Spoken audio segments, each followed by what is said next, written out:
Hi, everyone. My name is Ann Gemmel. I'm a member of the monthly meeting of Friends Philadelphia of Arch Street. I have had a career in public service and went to quite a few schools in the region. My first selection was basically for the sake of women's basketball at Rutgers in New Brunswick. And then I transferred to Westchester University, and I have a master's degree in American history from Villanova. And I have three children.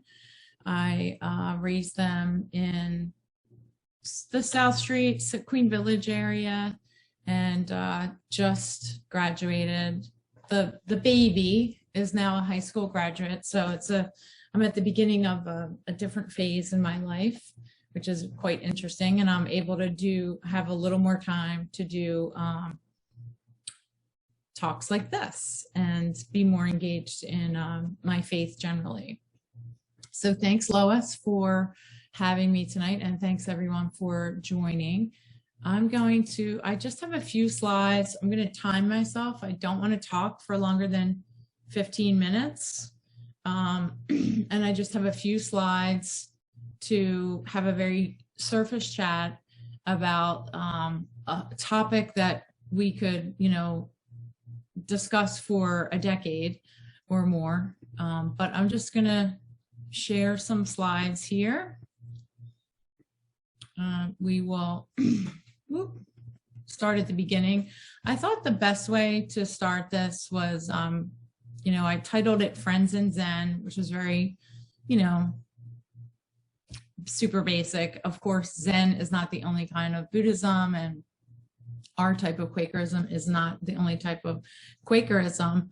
And this is, a humble surface chat. I was struck by a few things, and I'm often struck when sitting in meeting for worship, that it is meditation, and it's something that I try to do individually throughout the rest of the week, but I don't always do it. And I never feel the meditation is never as powerful as it is when we're seated as a community collectively meditating at Arch Street Meeting House. So I started looking at the bigger picture context, and I was surprised to learn, honestly, how minuscule the community of Quakers is compared to the world of Buddhists. There are 535 million Buddhists worldwide, and there's just a fraction of that number of Quakers. There's only not even 500,000 Quakers worldwide.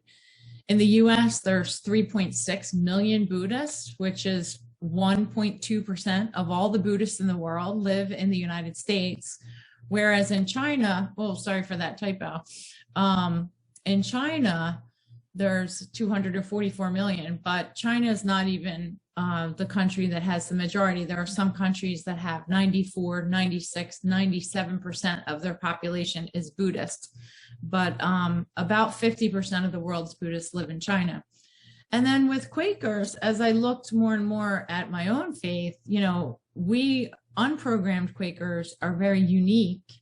We're only 11% of all the Quakers. Most other Quakers are programmed Quakers around the world, and 49% of the world's Quakers are in Africa. And when I was looking around, again, this is a surface chat, so I was reading a few Wikipedia pages and some book reviews. I came across a book that might be an interesting follow-up for this talk by jointly written by a woman who was born Jewish and became Buddhist, Lama Zomo, and Reverend Matthew Fox, who was a progressive Catholic priest who was invited to leave Catholicism. And I think he became Episcopal. And anyway, he's a much more progressive type of Catholic. And these two people came together to discuss Tibetan Buddhism and mystical Christianity. And that is, I think, I was raised Catholic, and I have a lot of interest in early Christianity, the mystic part, the inner light, and that is what really drew me to Christianity. And so I thought the best way to look at, so my point in sharing the lotus and the rose was for people who wanted to delve more deeply into this, and who do think of themselves as, Christians, the meaning that the inner light does come from Christ and a connection with Christ, a relationship with Christ, as I do. You may want to look to this book. This woman also wrote a very popular, this was published in 2018, and the Buddhist woman, Lama Zomo, she also published a book called Why is the Dalai Lama Always Smiling? So those are some things I have on my list for a follow-up to the interest that was piqued just recently. So I thought, what better framework, what more familiar framework to use than the spices framework? And so just as Quakers have simplicity, Buddhism has the 5 hindrances.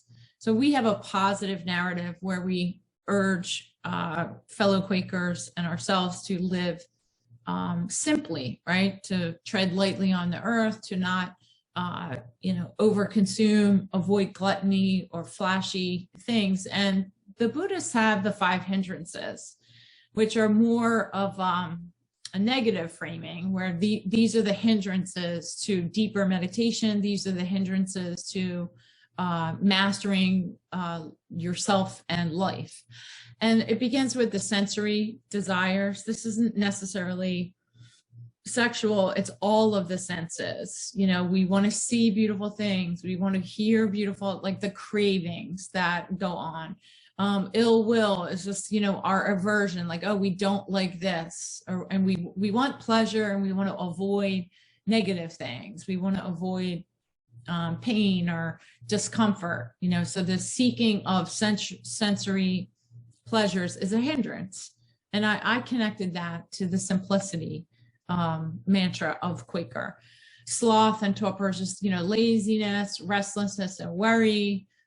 Self-doubt, they're pretty self-explanatory, but again, each of these 5 hindrances, there's whole books written just on each of these hindrances. Again, this is a surface chat. And just like the Quakers, we have the P in spices is our peace. Buddhism also has peace. This is the whole effort in Buddhism, is to attain peace in the world is beginning with the individual. So I always thought when I was in Quakerism that it was more of an outward facing quest for peace, whereas the Buddhist seems to me that it's much more focused inward, that if everyone focuses on obtaining inner peace within ourselves, love of ourselves, love of all of the pain and pleasure that comes our way, and approaching it with a sense of wonder and as if it's an opportunity to learn more about ourselves and be more at peace with who we are and how our purpose may or may not be clarified through those experiences. So the peace, even the word peace in the Quaker sense versus the Buddhist sense, is very different, I think.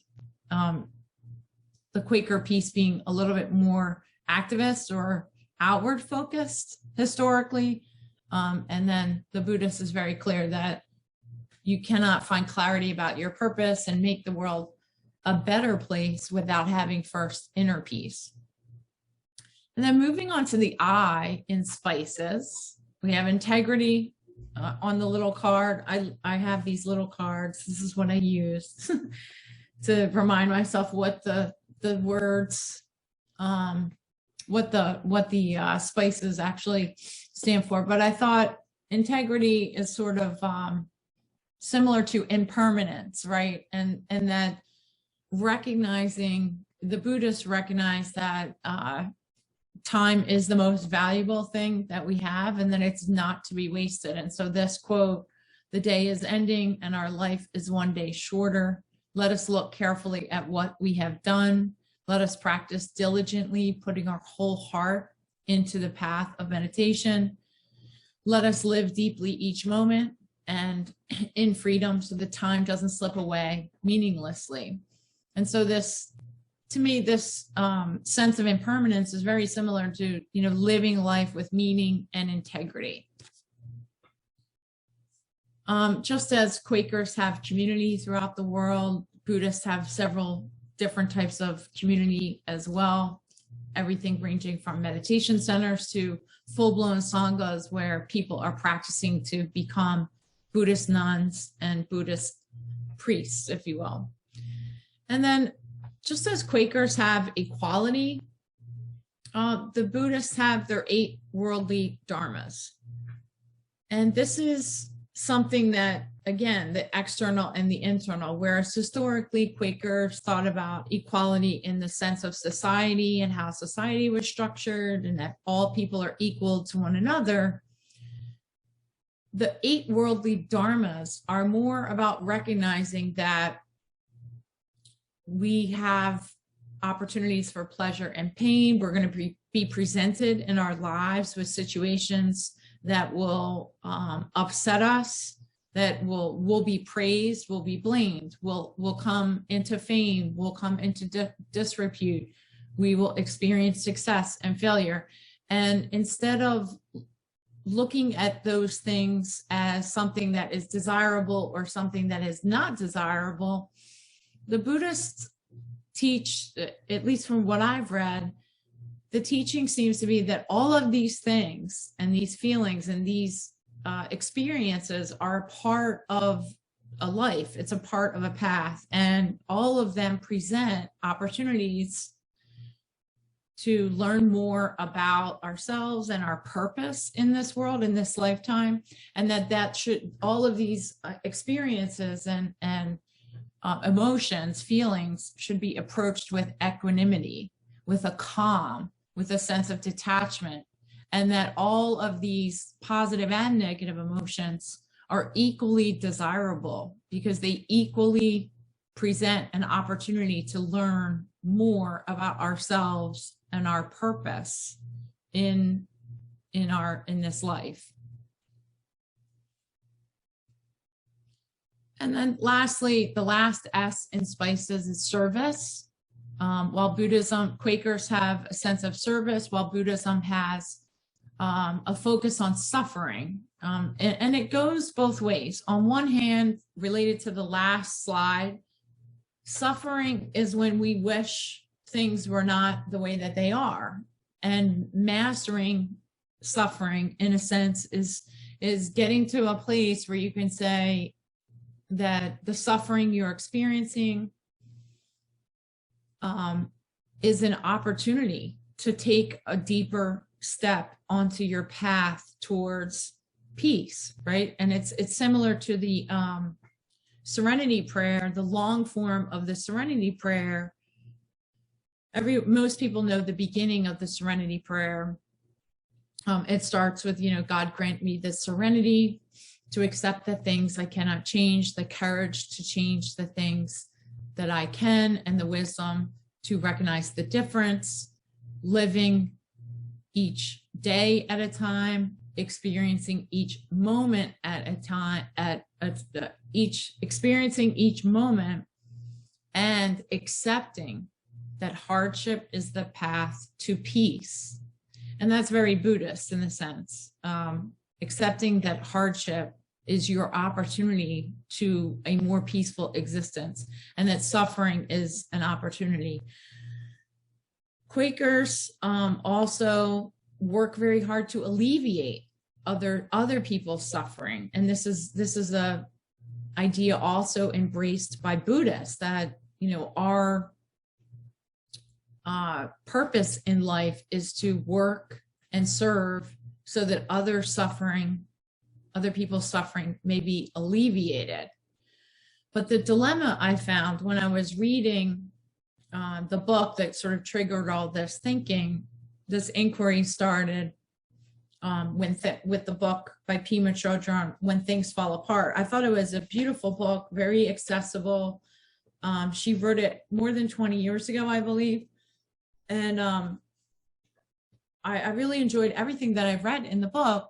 The one dilemma that I felt, and maybe I'll put this to the group as the first question, if that's okay, is, what if suffering is the path to peace, then,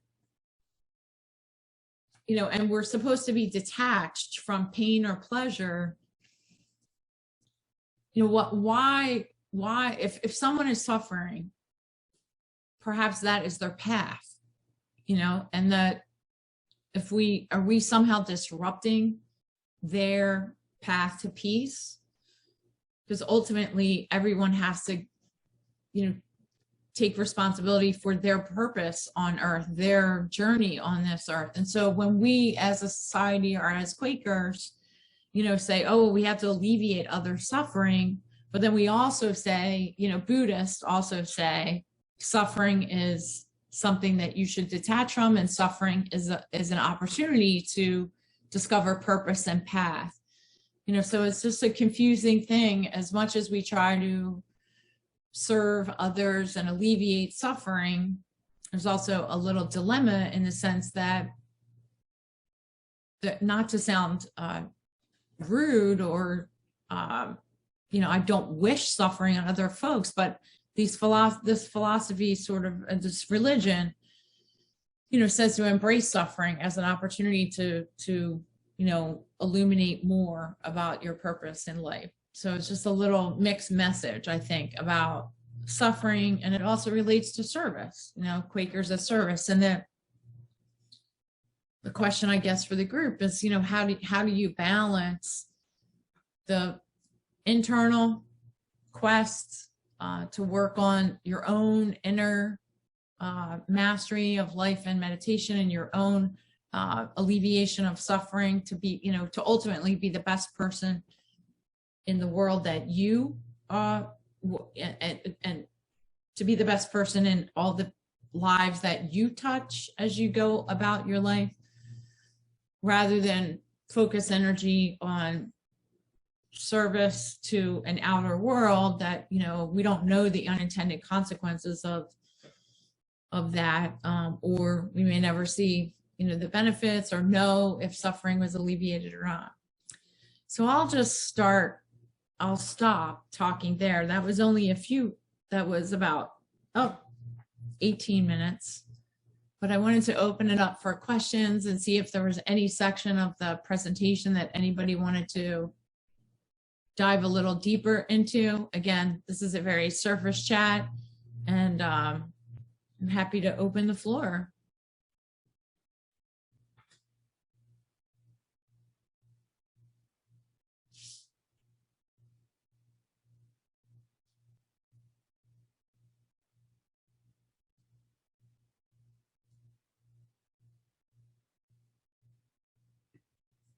Tom, let's see, you're trying to unmute.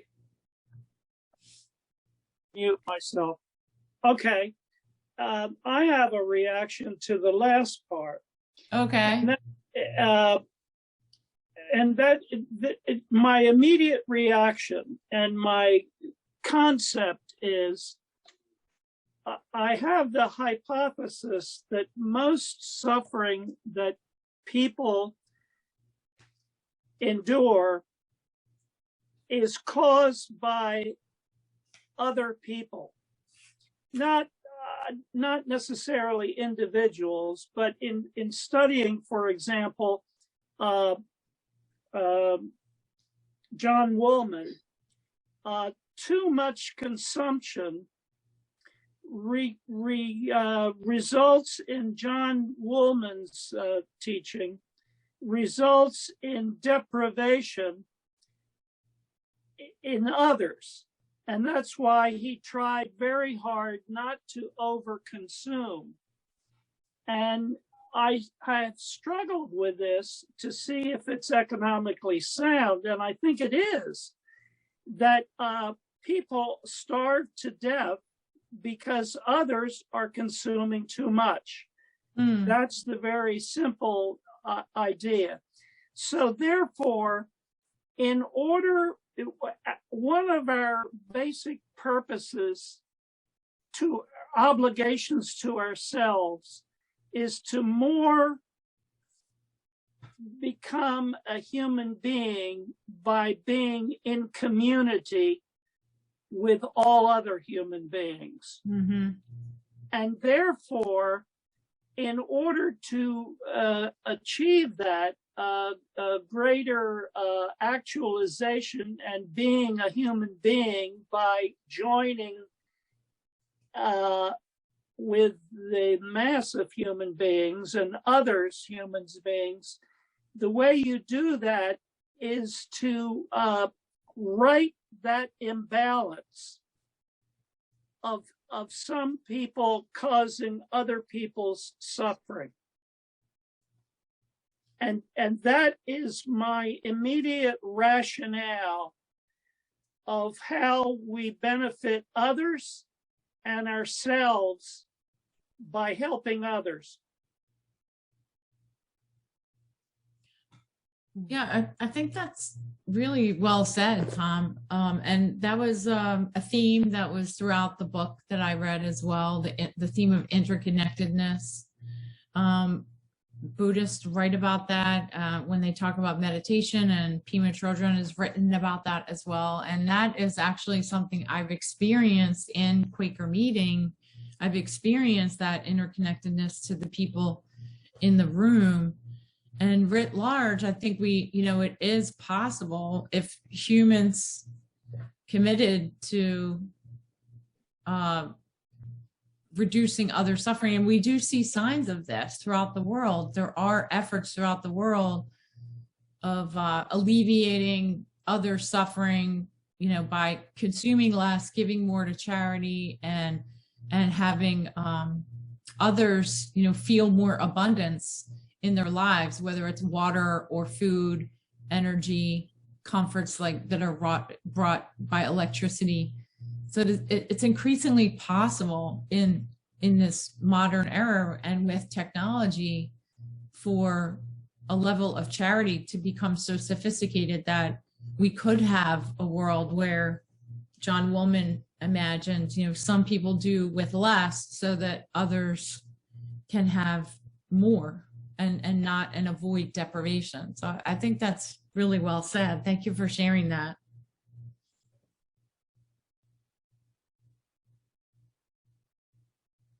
Patricia, you came off of mute. Would you like to say something? Well, when I'm ready here, I'm thinking hard. It was I love your presentation. Thank you for it, because sure. And it's interesting. It's a life that I've in the course of my life. This has been my path as well. And I've read a lot of, Buddhism and Pema Chodron and, and all that, and Matthew Fox, by the way, at the spiritual dimension, because that's more my bent, is the spiritual aspect. The light and the Holy Spirit have been growing in me over time. I thought, but one of the things one of the words that I liked was equanimity. Mm-hmm. I've used that word because it seems to have more, it's more expressive for me than the word balance. I mean, we have to have balance, yes, but the equanimity, it seems to me that is more, it suggests motion all the time, yeah. And it's in the different sides to stories. But this is all really very, very interesting that I have over this time. I didn't always in the beginning read much of Faith and Practice. It was more what I saw, from people that really led me in the first place to a Quakerism. But let me see what I want to say about that. The word equanimity. For me, the light is the key in my Christian faith, which is, for me, it has taken me in this journey downward internally more and more and more, so that I find that the words that the Buddhists use, as well as the ones Quakers use, are true. I have found them. suggestions in our faith and practice about what kind of a person we should be, how we should think of other people, I have found this to be true. That if indeed we do live in this particular way, that wonderful things happen if we're open to them. I mean, it happen not only to yourself, but also to the people around you. Mm-hmm. And so that, Buddhism teaches the very idea of silence, worship, silent worship, meditation, all of that is wonderful. I mean, it is the way we grow as whole human beings, not only the things that we do, in the world, but how we grow is the deeper we go into ourselves. Mm-hmm. And with some help, like Buddhist language and as well as faith and practice, I find them very similar. Like there's a lot of similarity. Mm-hmm. Mm-hmm. Yeah. Yeah. When I read the word equanimity, I thought of just as a synonym for calm, and it relates to your remark about motion, that there inside of us, there always is a lot of ups and downs, and there is a lot of, motion and movement outside of us and externally and internally. Emotion, it's literally has the word motion in it. Mm-hmm. This equanimity, I had this vision of just sort of, that your sails stay pretty calm and your ship just keeps going along. Whether any extremes come from the outside, storms, sunshine, pleasure, pain, etc., that you have a calm center. Mm-hmm. If we do give ourselves that time, the silence and the time to check in.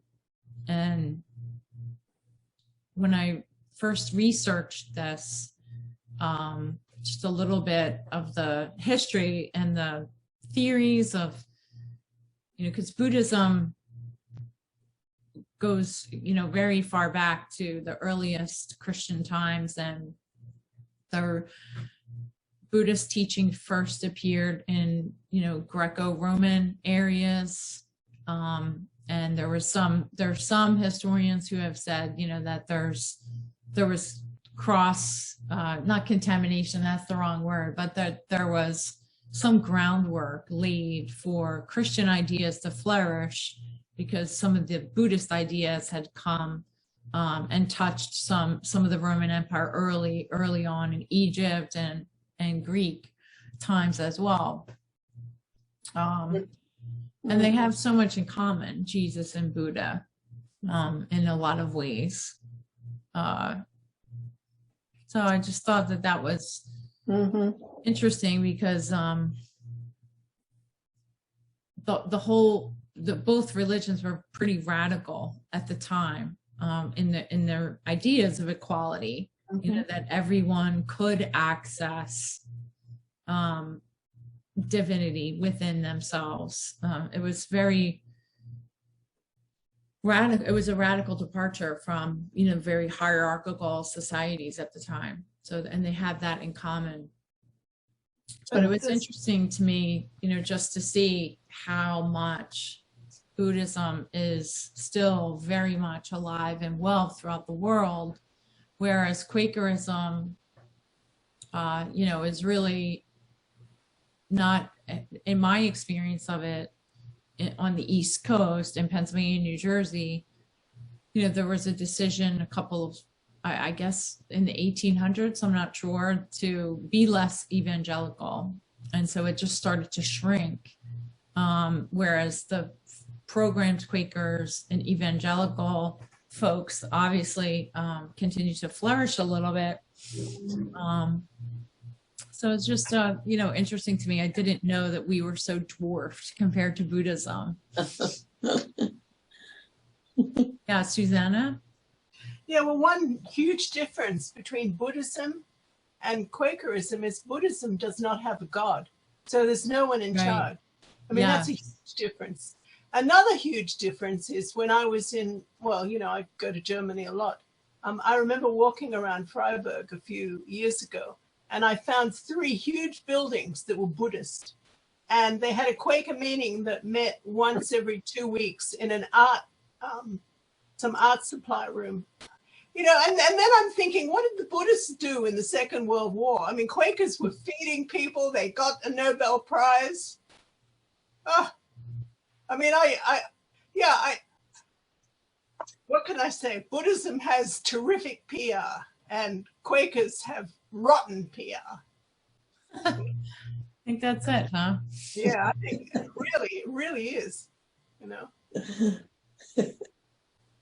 Well, Germany, of course, turned right away from religion after the Second World War, and I guess Buddhism doesn't bother them, and it's kind of exotic because, you know, they draw mandalas and all kinds of cool things, and they wear these orange robes, and Quakers just we just look boring, you know. Yeah, well, although we do have a lot of the same ideals of non-attachment, I think, maybe. No. I don't know what it is. Yeah. No, I'm glad that you mentioned that, you know, the major difference is the lack of, you know, that it's not monotheistic the way that but even inside of Quakerism, there's a pretty healthy strain of folks that are more humanistic. And I know that most Quakers are Christian, and of course the programmed evangelical Quakers are certainly Christian. But yeah, it's an interesting PR, right? That's, I guess it's not just public relations, but also word of mouth. You know, what is it about Buddhism that there's, you know, over 500 million of them, whereas Quakers, I mean, I guess we're just a subset. We are essentially a subset of Christianity. So I guess that's not really a fair comparison to compare Quakers with all of Buddhism, because just like Christians, Buddhists also have, you know, different sects and different arms and splits and doctrines throughout their whole religion. So, right, and some are militaristic. You know, and some won't stand on an insect and are completely vegan. I mean, they really are. Yeah. Yeah. Lois, you came off of mute. Did you want to add some? Yes, I wanted to address your original question. Oh, good. We're talking about the contrast between knowing that suffering is part of life and wanting to alleviate suffering. I think the core, as Tom mentioned, is community. That the world, everybody on the planet is community. So when we have something like a war in the Ukraine, it certainly doesn't help somebody who's involved in this war to say, gee, I wish it was not happening. But the rest of us in the world can do something so it's not happening. Right. So it's the community is the overall situation, and the fact that there are individuals who are suffering, we can try to make that as temporary as possible. Right. And right. They have to get through that experience because we can't stop it immediately. If they can keep their minds focused in such a way that they're doing what they can in that situation, I think it helps if they know there are other people outside of the war zone trying to help. No, that's an excellent point. Thank you for saying that. If I heard you correctly, you said that, you know, there really isn't a tension between service and suffering once you inject the idea of community and interconnectedness, true global interconnectedness of all humans. You know, community can alleviate as much suffering as possible through service to others. Is that pretty much, and the Ukraine example is a great example. Thank you. Does that make, okay, thank you. I think that was really well said. Do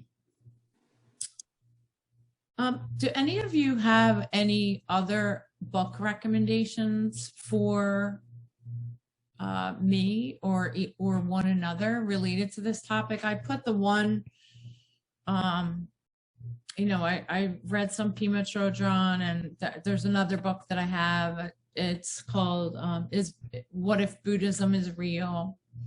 And then this book, The Lotus and the Rose. But I'm guessing this is a very well-read, group. And I think, Pat, you mentioned a book, and I'm sure, Tom, you have some books that you might want to suggest. So please feel free to share any ideas of not necessarily directly related, but other books exploring, some connections between Christianity, Buddhism, Quakers, and other religions, or any sections of faith and practice. Because like Pat, I don't have a habit of referring to faith and practice very often. And that's something that I would like to strengthen. And then, of course, the Bible. I have Bibles in the house because my kids, needed them for school, and just was used to growing up with one, but I haven't really read much of one at all either. So I don't know if you have any suggestions or recommendations from other texts or authors. I would like to mention one thing. Can you hear me? Yes. Yeah. I noticed on one of your showings on that you mentioned that you quoted Thich Nhat Hanh. Yeah. Who died? There he is. Yeah, Thich Nhat Hanh. Yeah. Who died last year, and he was celebrated when he died, and he lived in the United States, as we know, and he wrote widely about this subject, about Buddhism and Christianity. Oh, and I was reading at the time of his obituary, and it was terrific reading.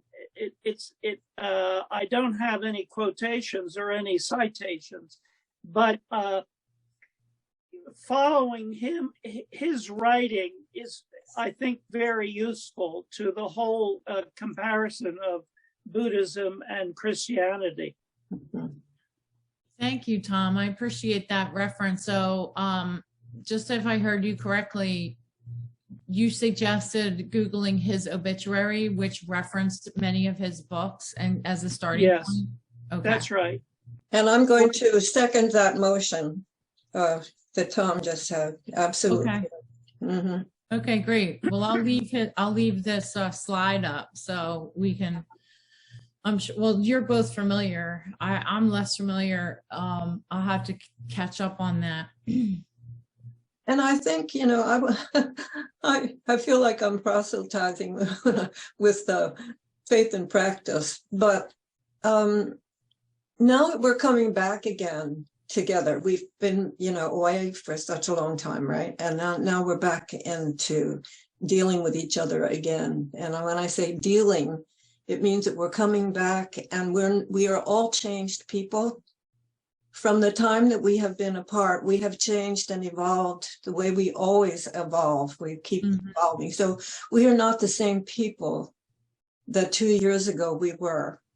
And so as we're coming back, it's not only a good idea, I think, to realize that, to open ourselves up to this new me or new us, as we come back, but also to take a look at faith and practice. It's not a doctrine, but it suggests a way of being that Quakers have been this way for all the time. And that's why most of us are very attracted to Quakerism when we get to a certain time in our lives, if not, birth Quakers. So it's good to remember to go back. Well, it is good to go back anyway for whatever it is we're doing, to make sure we're on the same page that we were before, or have what has changed in our lives and what remains the same.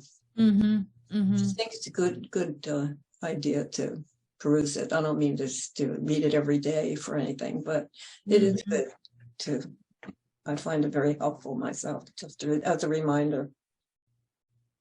Thanks, Pat. That's a great commentary for this slide, actually, that the things around us are impermanent, but we also change every day. We're constantly shaped by our experiences, our relationships, our health.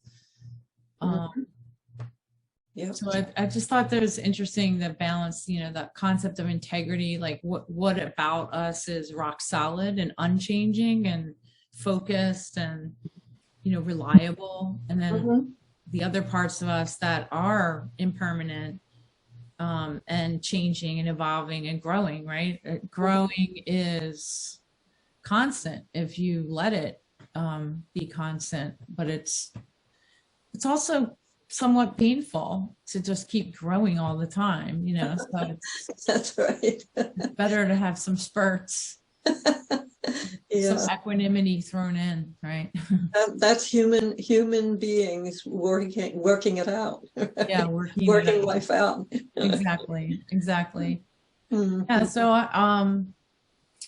I really feel like I learned as much as that this is a group discussion in many ways of where I'm the novice on here. So I really appreciate you guys, everyone joining.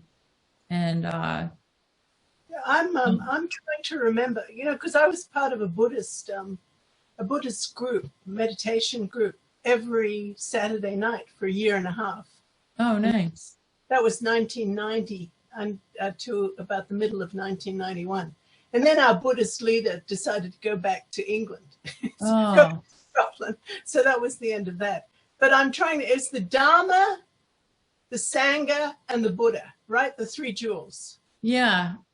Three is the Buddha, his teachings of the Dharma, and the Sangha is the community. The community. That was the issue. The community is incredibly important. That's but one thing that I do remember vividly is the concept that there's good in absolutely everyone.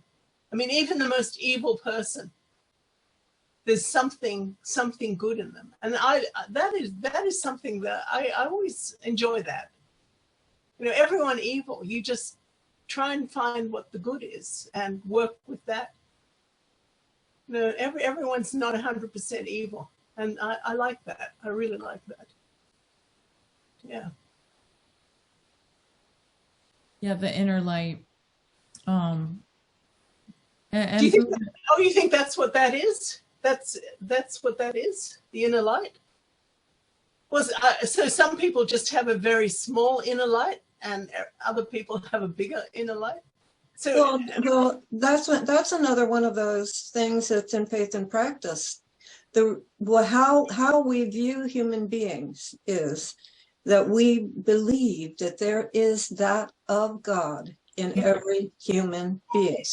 Therefore, if we indeed really believe that, then we cannot help but respect of the human being. Just cannot help respecting it. And if we seek, and so we're always seeking that when we are in community with each other, we're always seeking that of God, talking to it, that part of ourselves. And it's a wonderful experience to be able to do that. But in order for us to do that, we have to be open in here and open to it. So anyway. Yeah, and in my reading, getting, sort of shoring up on some of the background of this goes back to Susanna's earlier point. One of the major differences between Christians and Buddhists is that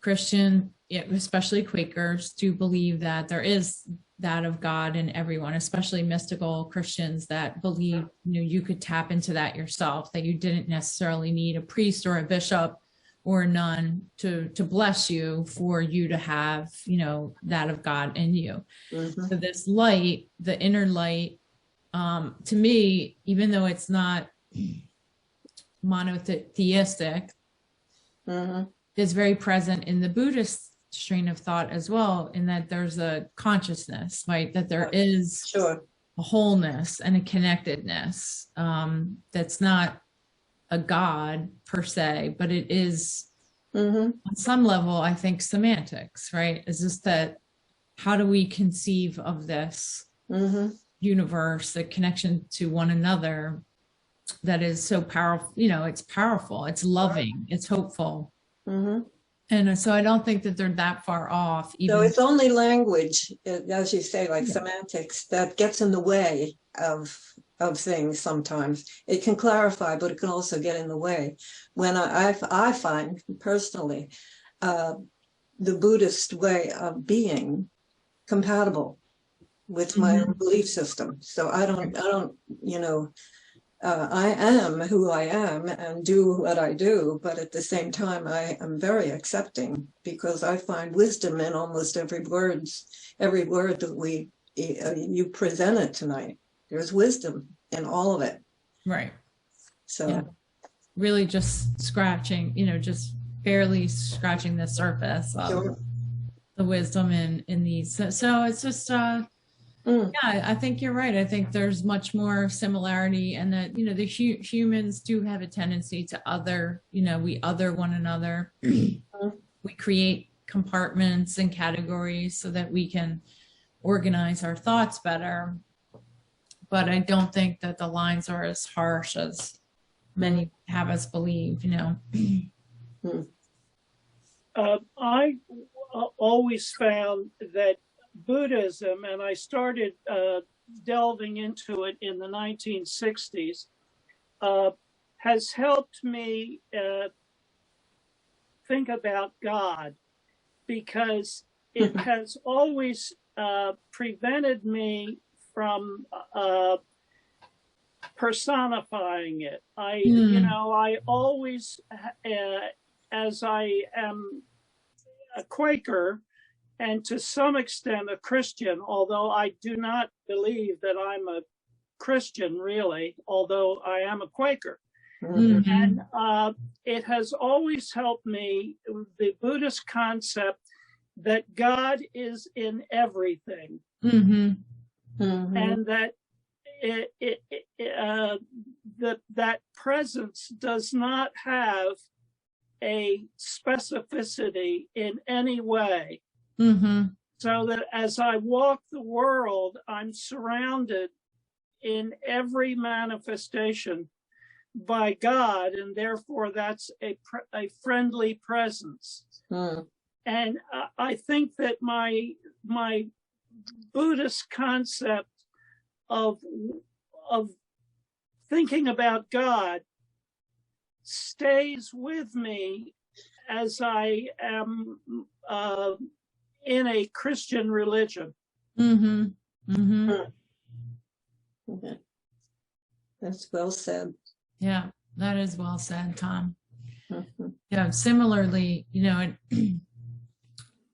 during meeting, I do feel like an energy, you know, I feel a presence or a calm that's not personified. You know, it's really just a like you mentioned about like almost like a consciousness, or hard to describe, but it is not a personification.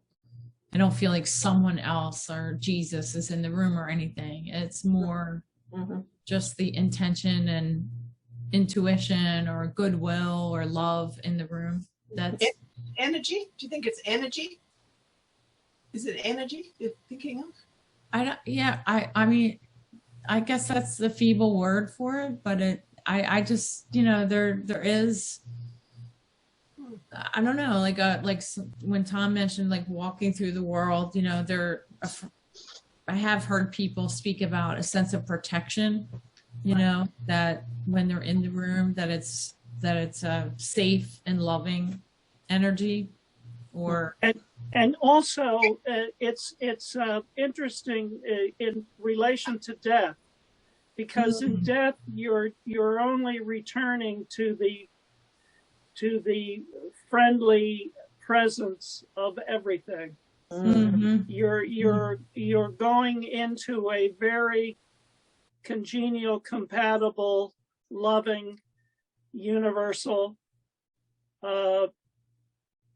medium, Yeah. which is Yeah. death. Mm-hmm. Yeah, a friend of mine suggested I read Journey of Souls, which was the researcher who did that. You know, he hypnotized people back to their previous life,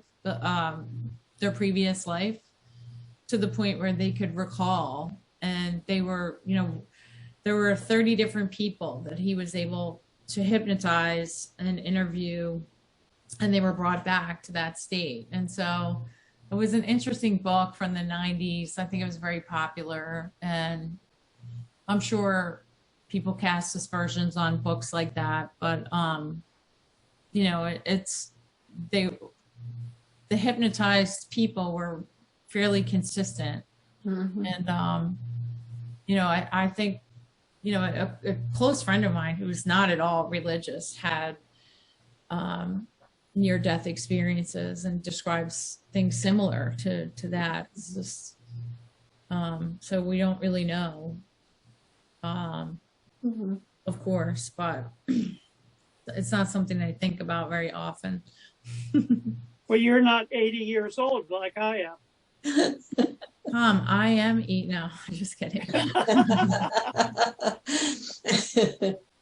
Yeah, I guess I've often thought too, like that becoming more spiritual, becoming more religious is something that happens at different points in your life, and that having, you know, like I don't know, I think that there's just certain points in people's lives when they're ready for these sorts of thoughts and actions that they may not be ready for in their 20s. Mm-hmm. That's right. Mm-hmm. Mm-hmm. I wrote my first will when I was 14. I was always thinking about death, but then my father was a pathologist, you know? So maybe that has something to do with it. No, I mean, it's always been something that I've thought of. Yeah. Wow. Yeah. I guess, you know, that's something that shapes you if your father's constantly. Oh yeah, he'd go to the morgue. I mean, he had a key, and occasionally he brought bits home and stuck them in the fridge. Oh dear. Well, I'm glad, Susanna, you deal with books instead of bodies. Yes. Yeah. Lois, is there anything else that you wanted to talk about, or should we call it? Oh wow, that out. It's all. I can't believe it's almost 8 o'clock. That's pretty. It went by pretty fast. No, I think you've done a lovely presentation this evening. I thank you very much. Yes, Oh, It's yeah, been my pleasure. rewarding. Mm-hmm. Rewarding. Maybe we could sit quietly for a few minutes. I think that would be wonderful. Well, I'm going to turn off the recording for that. Yeah, because it's not great video. Yeah.